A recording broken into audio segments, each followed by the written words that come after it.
നന്നായി. കുറച്ച് ലേറ്റ് ആയിട്ടാണെങ്കിലും പറ്റിയ പണി തന്നെ കണ്ടുപിടിച്ചല്ലോ. ഞാൻ വന്നൊന്നും നോക്കണ്ട, ജോലി നടക്കട്ടെ. അല്ല, അഭിയടുത്ത് വെറുതെ വന്നതാ അതോ എന്തെങ്കിലും കവിത, വലിയ ഉത്തരവാദിത്വം വേണ്ടുന്ന ജോലിയാ ബാലാമണി നിന്നെ ഏൽപ്പിച്ചിരിക്കുന്നത്. അഴകത്തേക്ക് ആരെല്ലാം വരുന്നുണ്ടെന്ന് നോക്കാതെ നീ നിന്റെ ജോലിയിൽ ശ്രദ്ധിക്ക. വൈകിയാണെങ്കിലും അഴകത്തെ തറവാട്ടിൽ ചില നല്ല മാറ്റങ്ങൾ സംഭവിച്ചുകൊണ്ടിരിക്കുക. അമ്മേ, എനിക്ക് അമ്മയോട് നിന്റെ കാര്യങ്ങൾ സംസാരിക്കാനുണ്ട്. അതിനാ ഞാൻ വന്നേ. ഫോണിൽ വിളിച്ചപ്പോ നിനക്കെന്തോ പറയാനുണ്ടെന്ന് പറഞ്ഞിരുന്നില്ലേ? പറഞ്ഞോളൂ. ഇത് അമ്മ മാത്രം കേൾക്കേണ്ട കാര്യമാ. എങ്കിൽ നമുക്ക് എന്റെ മുറിയിലിരിക്കാം. വാ.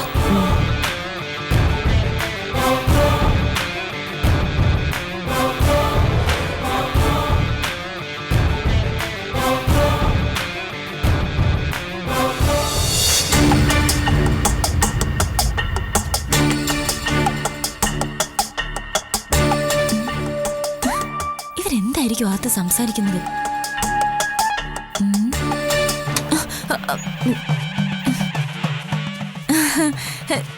ഇവിടെ നിറച്ചും പൊടിയാ. ഞാനിതൊക്കെ തൂത്ത് തുടച്ച് വൃത്തിയാക്കിക്കൊണ്ട് നിൽക്കുമായിരുന്നേ. ഏട്ടത്തി അമ്മയെ റൂമിലുണ്ടെന്ന് ഞാൻ അറിഞ്ഞതേ ഇല്ല. അതെയോ? ഞാൻ വെറുതെ കവിതയെ തെറ്റിദ്ധരിച്ചു. ഞങ്ങൾ എന്താ പറയുന്നെന്ന് കേൾക്കാൻ കവിത ഒളിച്ചു നിൽക്കാന്നാ ഞാൻ കരുതിയേ. അപ്പൊ അങ്ങനെ അല്ലായിരുന്നല്ലേ? അല്ല.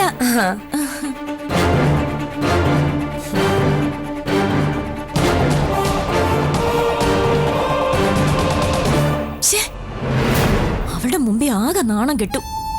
ആ നാശം പിടിച്ചവൾ ഇങ്ങോട്ട് വരാതിരിക്കാൻ എന്തെങ്കിലും ഒരു വഴി കണ്ടുപിടിക്കണം.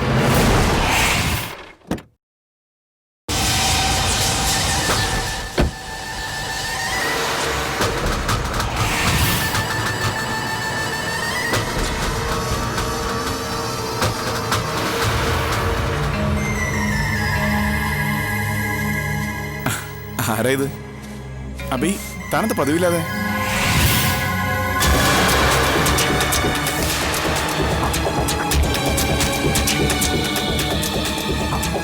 എനിക്ക് അമ്മയൊന്ന് കാണണമായിരുന്നു. എന്നിട്ട് കണ്ടോ? കണ്ടു, സംസാരിക്കുകയും ചെയ്തു. എന്നാ ശരി, ഞാൻ ഇറങ്ങട്ടെ. ഓക്കെ.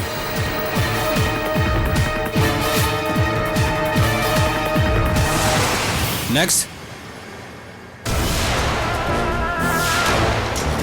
ഈ സമയത്ത് രോഗികൾ മാത്രമേ ഡോക്ടറെ കാണാൻ വരാൻ പാടുള്ളൂ എന്നുണ്ടോ? പേഷ്യൻസിന്റെ ടൈമാണ്. It's okay. എനിക്കൊരു 5 മിനിറ്റ് മതി, ചെറിയൊരു കാര്യം. അത് പറഞ്ഞിട്ട് ഞാൻ പൊയ്ക്കോളാം. കവിത ഇരിക്കൂ. താങ്ക്സ്. എന്താ കവിതയ്ക്ക് പറയാനുള്ളത്? വിവാഹം കഴിച്ചയച്ച വീട്ടിലേക്ക് മരുമകൾ വരുന്നതിൽ തെറ്റില്ല, ഉണ്ടോ? പക്ഷേ എക്സ് മരുമകൾ വന്ന, അതും സ്ഥിരമായിട്ട്, ഒരിക്കലും വരില്ല എന്ന് പറഞ്ഞുപോയ വീട്ടിലേക്ക് തിരിച്ചു വരിക, പഴയ ഭർത്താവുമായി സ്വകാര്യങ്ങൾ പങ്കുവെക്കുക, ഇതൊക്കെ ആ വീട്ടിൽ നടന്നിട്ടും അഴകത്തമ്മ എന്ന് പറയുന്ന എന്റെ കൂടി മദർ ഇൻ ലോ ഒരു വാക്കുപോലും രണ്ടുപേരോടും എതിർത്ത് പറയാതിരിക്കുക. അപ്പോ സ്വാഭാവികമായി ആർക്കും തോന്നും ഇവരെന്തിനാ ഡിവോഴ്സ് ആയതെന്ന്. എനിക്കും ആ സംശയമുണ്ട്. അതൊന്ന് ക്ലിയർ ചെയ്യാൻ വേണ്ടിയിട്ടാ ഞാൻ ഡോക്ടറെ കാണാൻ വന്നത്. Get out. പറഞ്ഞത് മനസ്സിലായില്ലേ? ഇറങ്ങി പോവാൻ. അഭിരാമി എനിക്കറിയാം. അഭിരാമിയുടെ ക്യാരക്ടർ എന്താണെന്ന് കവിത എന്നെ പഠിപ്പിക്കണ്ട. ശരി, എങ്കിൽ ഞാനായിട്ടൊന്നും പഠിപ്പിക്കുന്നില്ല. പകരം ചെറിയൊരു ക്ലിപ്പ് കാണിച്ചു തരാം. ഇപ്പൊ ക്ലിപ്പുകളുടെ സീസൺ ആണല്ലോ.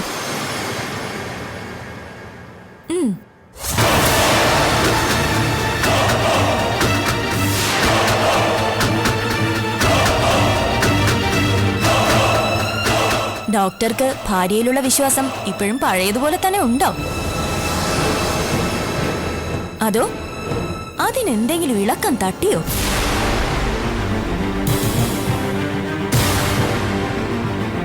അഭിരാമി ആനന്ദേട്ടനെ കാണാൻ വന്നിട്ടുണ്ടെങ്കിൽ അത് അഭിരാമിയുടെ കുറ്റമല്ല, ഡോക്ടറുടെ നട്ടലിന്റെ ബലക്കുറവാ.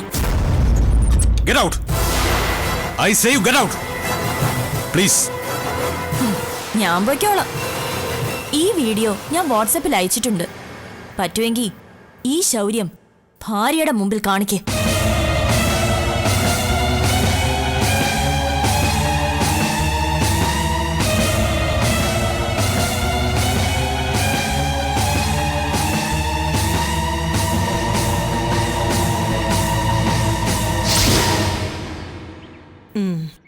ബാലാമണി, അഴകത്ത ബാലാമണി. അപ്പൊ അതാ അവളുടെ പേര് അല്ലേ? ഭയങ്കര കാശുകാരാ. ഇഷ്ടം പോലെ കമ്പനികളൊക്കെ ഉണ്ട്. അവിടുത്തെ അമ്മയുടെ പേര് സുമംഗല എന്നാ. അഴകത്തമ്മന്നാ അവിടെ എല്ലാവരും വിളിക്കുന്നത്. അവരുടെ മൂന്നാമത്തെ മകൻ അനന്തുവിൻ്റെ ഭാര്യയായിരുന്നു ഈ ബാലാമണി. അപ്പൊ ഇപ്പോഴോ? ബാലാമണിയെ ഉപേക്ഷിച്ചിട്ട് അനന്ത് വേറൊരു പെണ്ണിനെ കല്യാണം കഴിച്ചു. എന്നിട്ട് ബാലാമണി ഇപ്പോഴും അഴകത്തുണ്ട്.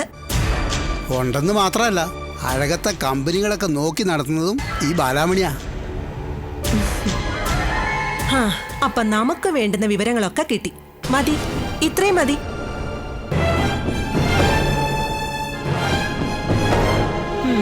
അഴകത്തെ ബാലാമണിയുടെ കുഞ്ഞ്. രക്ഷപ്പെടാൻ വേണ്ടി ദൈവം നമുക്ക് പുതിയ പുതിയ വഴികളൊക്കെ കാണിച്ചു തന്നുകൊണ്ടിരിക്കുകയാണല്ലോ ചേട്ടാ. ആ, നിങ്ങൾ ആ സ്ഥലം പോയി കണ്ടോ? കണ്ടു. എന്നിട്ട് എങ്ങനെയുണ്ട്? വലിയ മെച്ചമൊന്നും എനിക്ക് തോന്നിയില്ല. കുഴപ്പക്കാരായിട്ടുള്ള ആളുകൾ കൂടുതലുള്ളൊരു ഏരിയ. ഓ, അതൊക്കെ എന്റെ അനിയൻ നോക്കിക്കൊള്ളു. എടി, അവൻ ലോകത്തരികടയാ. അവനെ വിശ്വസിച്ച് ഇങ്ങനൊരു കാര്യത്തിന് അവനെ പോലൊരുത്തൻ കൂട്ടുള്ളത് നല്ലതാ. അല്ല രുക്മിണി, നീ ഇതെന്തുദ്ദേശിച്ച?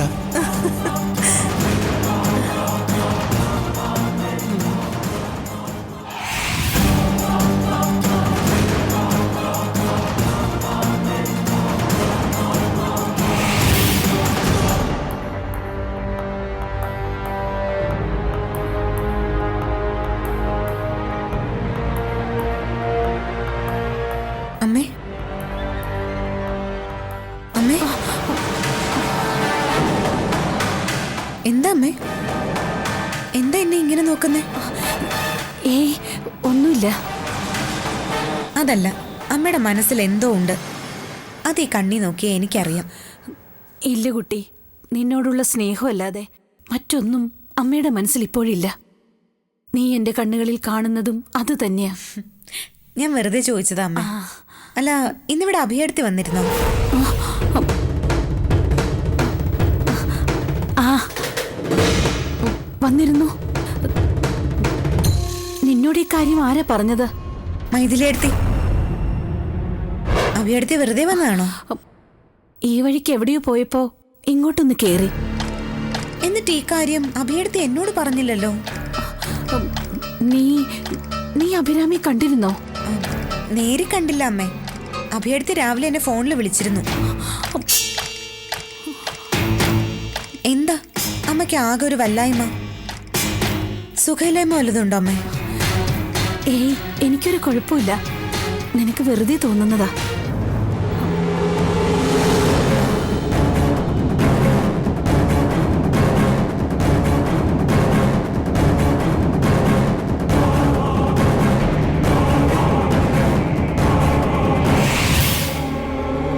കാർത്തിക്, ദൈവത്തെ ഓർത്ത് എന്നോട് ഇങ്ങനെയൊന്നും പറയരുത്.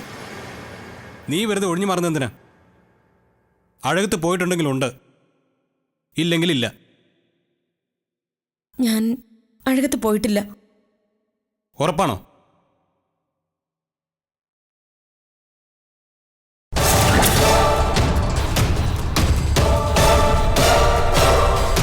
പിന്നെ ഇതെന്താ? അപ്പോ നീ അഴകത്ത് പോയിട്ടില്ലല്ലേ?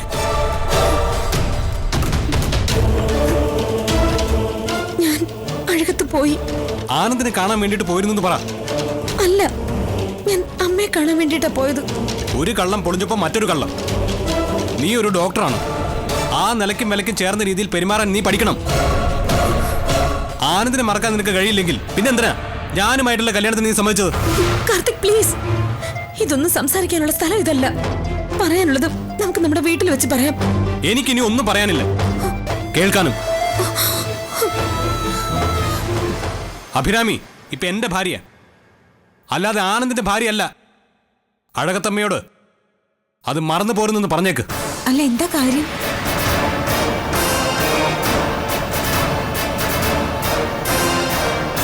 അഭിയടുത്തി, എന്താ അഭിയടുത്തിയ പ്രശ്നം? ഇന്നലെ അഴകത്ത് വന്നിരുന്നു എന്ന് അമ്മ പറഞ്ഞു. അതിന്റെ പേരിൽ നിങ്ങൾ തമ്മിൽ എന്തിനാ വഴക്കിടുന്നത്? കവിത കാരണം ഈ വഴക്കുണ്ടായത്. ഞാൻ അവളെ സഹായിച്ചിട്ടേ ഉള്ളൂ. എന്നിട്ട് അവസരം കിട്ടിയപ്പോ അവൾ എന്റെ ജീവിതം തകർക്കാനാണ് ശ്രമിക്കുന്നത്. ഏട്ടത്തെ കവിതയ്ക്ക് എന്തൊക്കെ സഹായങ്ങളാ ചെയ്തു കൊടുത്തത്?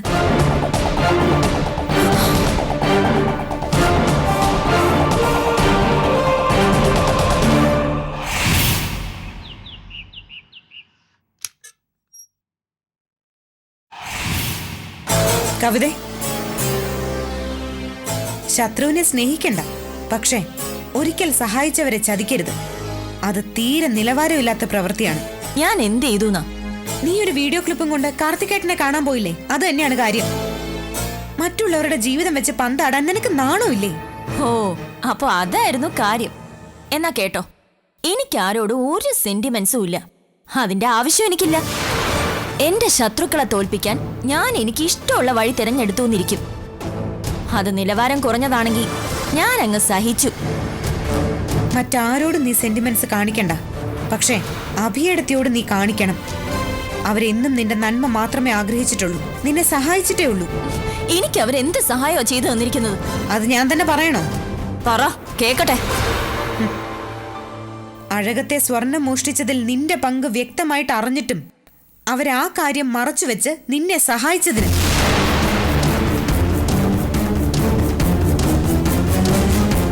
അങ്ങനൊരു സഹായം നിനക്ക് ചെയ്തു തന്ന ആ സ്ത്രീയോട് കുറച്ചെങ്കിലും ഒരു നന്ദിയും കടപ്പാടും ഒക്കെ ആവാം.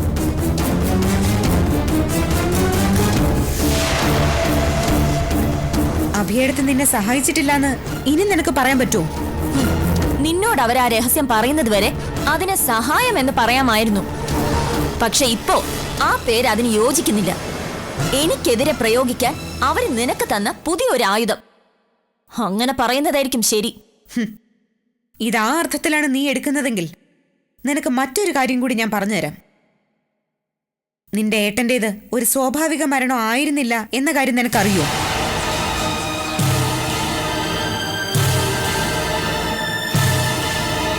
എന്താ എന്താ നീ പറഞ്ഞത്? അതെ, അതൊരു കൊലപാതകമായിരുന്നു.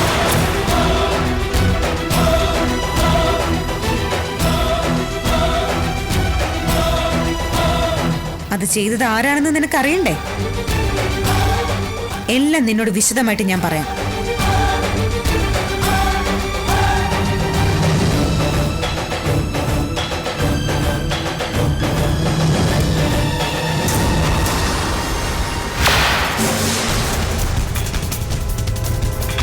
അഴകത്തെ സ്വർണം എന്റെ കയ്യിലുണ്ടെന്ന് സോളമൻ അറിഞ്ഞ എന്തെങ്കിലും ഒരു ചതി ഉപയോഗിച്ച് അവനാ സ്വർണം കൈക്കലാക്കുമെന്ന് എനിക്ക് നന്നായിട്ട് അറിയാം. വേണമെങ്കിൽ ആ സ്വർണത്തിന് വേണ്ടി അവൻ എന്റെ കവിതയെ കൊല്ലുമെന്ന് എനിക്ക് ഉറപ്പുണ്ട്. എന്റെ ഗതി അവൾക്ക് വരാൻ പാടില്ല. ഞാനിന്ന് ഈ കിടപ്പ് കിടക്കാൻ കാരണക്കാരൻ സോളമനാ. എന്റേത് ഒരു ആക്സിഡന്റ് ആയിരുന്നില്ല, കൊലപാതക ശ്രമമായിരുന്നു. കൊലപാതകി സോളമനും. ഒരിക്കലും കവിത ഇതറിയരുത്.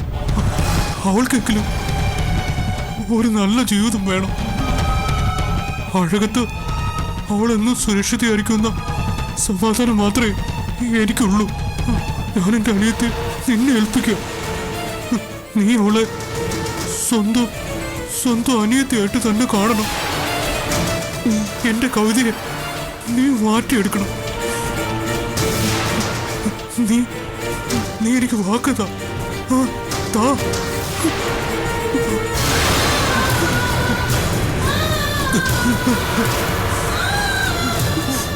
വാക്ക്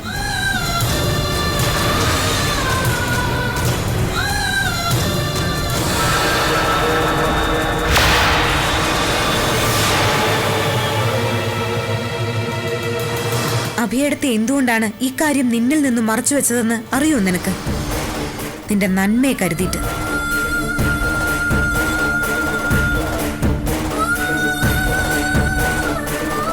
നന്നാവാൻ അഭിയെടുത്തി നിനക്കൊരവസരം തന്നു. എന്നിട്ട് നീ നന്നായില്ല. പകരം അവരുടെ കുടുംബം നശിപ്പിക്കാനാ നീ ശ്രമിച്ചത്. ഇതല്ല പ്രതികാരം. നിനക്ക് പ്രതികാരം ചെയ്തേ പറ്റുള്ളൂ എന്നാണെങ്കിൽ, നീ പെണ്ണാണെങ്കിൽ ചെന്ന് സോളമനോട് പകരം ചോദിക്കും.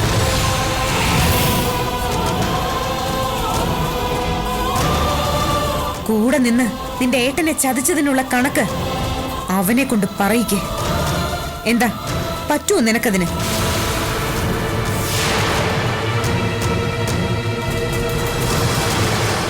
പറ്റുമെങ്കിൽ നീ അതൊന്ന് ചെയ്ത് കാണിക്കും.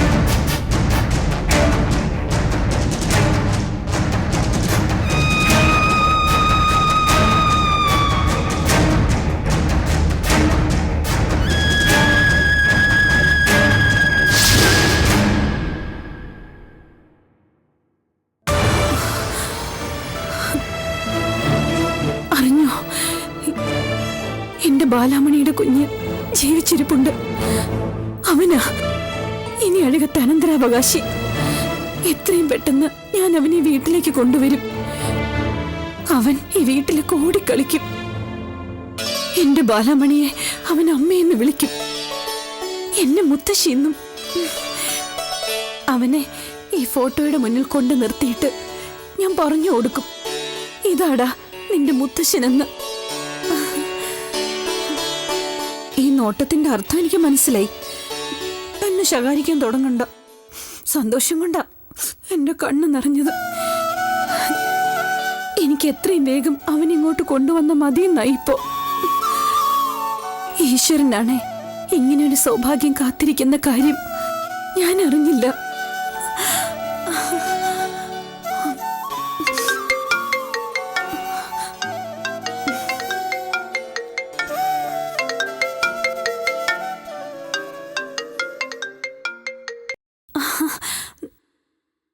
ഹലോ ഏട്ടാ, എവിടുന്നാ ഇതിപ്പോ? ഏതായാലും കൃത്യസമയത്ത് തന്നെ ഏട്ടൻ വിളിച്ചത്. ഒരു വിശേഷമുണ്ട് ഏട്ടാ. ഞാനിപ്പോ മൂകാംബികയിലാ. ഇന്ന് രാത്രി ഇവിടുന്ന് കേറും. അല്ല, എന്തോ വിശേഷം ഉണ്ടെന്ന് പറഞ്ഞല്ലോ നീ. എന്താ അത്? ഏട്ടൻ ക്ഷേത്രത്തിനടുത്ത് തന്നെയാണോ ഇപ്പൊ നിൽക്കുന്നത്? അതെ, രാമനാഥൻ അടികയുടെ വീട്ടിലാ. നിനക്കറിയാം ഈ വീട്. മുമ്പൊരിക്കൽ നീ ഇവിടെ വന്നിട്ടുണ്ട്. ഇവിടെ നിന്നാൽ ക്ഷേത്രത്തിലെ ചടങ്ങുകളൊക്കെ കാണാം. ഇപ്പൊ ശീവേലി സമയാ. ദേവി പുറത്തേക്ക് എഴുന്നള്ളുന്നത് എനിക്ക് ഇവിടെ നിന്ന് കാണാം. എങ്കിൽ ഏട്ടൻ നന്നായിട്ടൊന്ന് പ്രാർത്ഥിച്ചോളൂ ദേവിയെ. അത് കഴിഞ്ഞ് ഞാൻ ആ വിവരം പറയാം. പ്രാർത്ഥന കഴിഞ്ഞു, നീ പറഞ്ഞോളൂ. ഏട്ടാ, ബാലാമണിയുടെ കുഞ്ഞ് ജീവിച്ചിരിപ്പുണ്ട് ഏട്ടാ.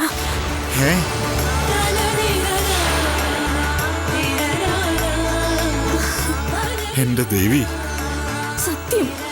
എവിടെയാ അവൻ? അഭിരാമി ഏർപ്പാടാക്കിയ ഒരാളാ മോനെ ഇപ്പൊ വളർത്തുന്നത്. ചെല്ലപ്പനെന്ന അയാളുടെ പേര്. അയാളുടെ വീട്ടിലാ മോനിപ്പോ ഉള്ളത്. നാളെ ഞാൻ അവനെ അവിടെ നിന്ന് ഇങ്ങോട്ടേക്ക് കൊണ്ടുവരാൻ പോവാ. ഹലോ ഏട്ടാ, ഞാൻ പറയുന്നത് ഏട്ടൻ കേൾക്കുന്നില്ലേ? കേക്കുന്നുണ്ട് സുമംഗലേ. നീ ഫോൺ വെച്ചോ. എന്താ ഏട്ടാ, എന്താ പറ്റിയത്? എനിക്ക് മനസ്സ് തുറന്നൊന്ന് പ്രാർത്ഥിക്കണം സുമംഗലേ. എന്റെ മോളോട് ഇത്രയും വലിയ കാരുണ്യം കാട്ടിയതിന് എന്റെ ദേവിയുടെ നടക്കെ നിന്ന് ഞാനൊന്ന് പൊട്ടിക്കരഞ്ഞോട്ടെ സുമംഗലേ. നിന്റെ ബാലാമണിക്ക് വേണ്ടി നിന്റെ ഏട്ടൻ അത്രയെങ്കിലും ചെയ്യണ്ടേ? വേണം ഏട്ടാ, ഏട്ടൻ അത് ചെയ്യണം. ബാലാമണിയുടെ അച്ഛൻ തന്നെയാ അത് ചെയ്യേണ്ടത്. ഏട്ടൻ പോയി പ്രാർത്ഥിച്ചിട്ട് വരൂ.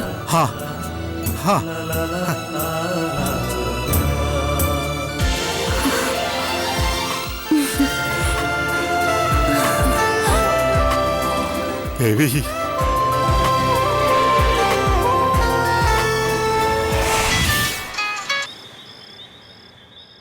ഹലോ കവിത. സോളമൻ ഇപ്പൊ എവിടെയുണ്ട്? ഞാൻ സിറ്റിക്ക് പുറത്താ. നാളെ നമുക്ക് തമ്മിലൊന്ന് കാണാൻ പറ്റുമോ? നാളെയോ? എന്താ കവിത, എന്തെങ്കിലും അത്യാവശ്യ കാര്യമുണ്ടോ? ഉണ്ടെന്ന് വെച്ചോ. സസ്പെൻസ് ഇടാതെ കാര്യം എന്താന്ന് വെച്ചാ പറ. ഒരുപാട് കാലമായി സോളമൻ ഒരു ആഗ്രഹം പറയുന്നില്ലേ? കവിത സോളമന്റേതാകുന്ന ഒരു ദിവസം, ആ ദിവസം നാളെയാണെങ്കിലും. മൈ ഗോഡ്, എനിക്കിത് വിശ്വസിക്കാനേ വയ്യ. പലതും അങ്ങനെയാ സോളമ, നമുക്ക് വിശ്വസിക്കാൻ കഴിയില്ല. നമുക്ക് നാളെ എവിടെ വെച്ച് കാണാമെന്ന് തീരുമാനിച്ചിട്ട് സ്ഥലം എനിക്ക് മെസ്സേജ് ഇട്ടേക്ക്, ഞാൻ എത്തിക്കോളാം.